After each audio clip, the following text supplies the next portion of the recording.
Bismillahirrahmanirrahim. Assalamualaikum warahmatullahi wabarakatuh. Selamat pagi anak-anak. Perkenalkan, nama Ibu Aat Nurhayati.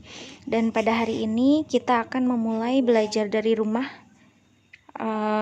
untuk minggu pertama. Adapun bab yang akan kita pelajari adalah bab 1, yaitu bilangan berpangkat dan bentuk akar. Dan submateri yang akan kita pelajari adalah manfaat mempelajari bilangan berpangkat, lalu apa itu bilangan berpangkat, lalu yang terakhir adalah sifat-sifat bilangan berpangkat. Sebelumnya, tolong siapkan catatan kalau misalkan ada yang harus kita catat dan kita hitung. Selamat mengikuti. Materi yang pertama adalah manfaat mempelajari materi bilangan berpangkat. Mungkin banyak di antara kita yang sering bertanya-tanya, apa sih manfaat kita mempelajari sebuah materi? Kalau misalkan tidak bermanfaat, kenapa dipelajari? Terus manfaatnya apa dalam kehidupan sehari-hari? Nah, pada kali ini kita akan membahas apa itu manfaat dari mempelajari bilangan berpangkat. Pada kenyataannya, dalam kehidupan sehari-hari, kita tidak selalu dihadapkan pada angka-angka yang bentuknya bagus. Misalkan dalam materi IPA, ada sebuah angka yang sangat besar sekali, misalkan massa matahari, yaitu sekitar 1,99 kali 10 pangkat 30 kg. Dan ini kalau misalkan tanpa bantuan bilangan berpangkat, maka cara kita membaca dari massa matahari ini akan sangat sulit sekali, atau mungkin bahkan belum ada penamaan yang tepat untuk sebuah angka sebanyak 31 digit. Nah, salah satu manfaat dari bilangan berpangkat adalah, contohnya salah satunya ini, mempermudah membaca sebuah bilangan yang angkanya sangat besar sekali. Atau untuk mempelajari sebuah angka yang sangat kecil sekali, contohnya ukuran virus. Ukuran virus itu ada yang mencapai sekitar 2 nanometer, tapi biasanya dalam perhitungan kita menggunakan ukuran cm atau meter. Dan 2 nanometer ini kalau dikonversi ke dalam cm adalah sekitar 2 kali 10 pangkat negatif 6 atau 0,00002. Nah, bisa kita lihat mana yang lebih gampang untuk dihafalkan? Apakah 0,00002 atau 2 kali 10 pangkat negatif 6? Lalu yang akan kita pelajari selanjutnya adalah mengenai apa itu bilangan berpangkat. Nah, kalau dilihat dari definisi, bisa kita lihat bahwa bilangan berpangkat adalah bilangan penyederhanaan dari sebuah bilangan yang dikalikan berulang, atau banyak yang menyebut bilangan berpangkat adalah sebagai sebuah perkalian berulang. Nah, mungkin di SD kita sudah mempelajari bilangan berpangkat ini secara sederhana. Misalkan 3 pangkat 2, itu kita tulis 3 kali 3. Perkalian berulang dari 3 sebanyak 2 kali. Berarti kalau 3 pangkat 3, maka kita tulis 3 kali 3 kali 3. Angka 3-nya dikalikan berulang 3 kali.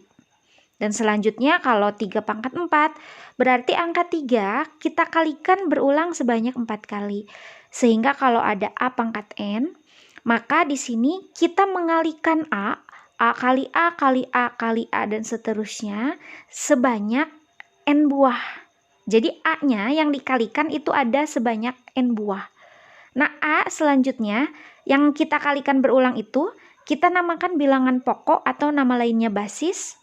Sedangkan N, sejumlah bilangan yang dikalikannya itu kita sebut sebagai pangkat atau nama lainnya eksponen. Lalu kalau di SMP, apa aja yang kita pelajari? Nah, mungkin kalau di SMP, pernah nggak terbayang apakah ada bilangan yang pangkatnya 0? Atau mungkin berpangkat negatif? Atau mungkin berpangkat pecahan? Nah, ini yang akan kita pelajari di SMP. Akan tetapi sebelum masuk ke materi yang lebih Menarik lagi, kita bahas dulu sifat-sifat bilangan berpangkat secara umum. Yang pertama adalah sifat perkalian, dan ini sebenarnya sudah dibahas di kelas 7, bahwa jika ada bilangan berpangkat dengan syarat, kita lihat di sini bahwa bilangan pokoknya harus sama.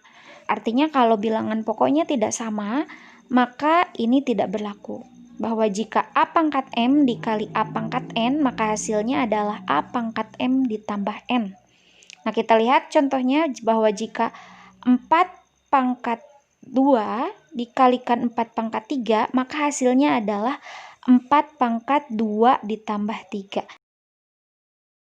Lalu sifat selanjutnya berkaitan dengan pembagian bilangan berpangkat. Ini juga sama berlaku untuk pembagian bilangan berpangkat dengan bilangan pokok sama.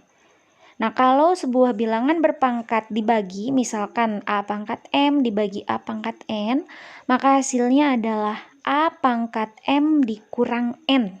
Jadi kalau pembagian, maka pangkatnya itu dikurangkan. Contohnya 5 pangkat 6 dibagi 5 pangkat 4, hasilnya adalah 5 pangkat 6 dikurang 4 atau 5 pangkat 2.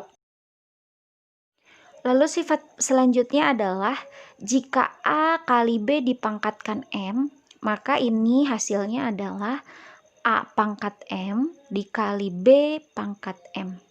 Misalkan 3 kali 9 dipangkatkan 4, maka hasilnya adalah 3 pangkat 4 dikalikan 9 pangkat 4. Sifat yang sama berlaku untuk pembagian. Jadi kalau ada A per B dipangkatkan M, maka hasilnya adalah A pangkat M dibagi B pangkat M. Jadi kalau ada 3 per 8 dipangkatkan 4, maka hasilnya adalah 3 pangkat 4 dibagi 8 pangkat 4.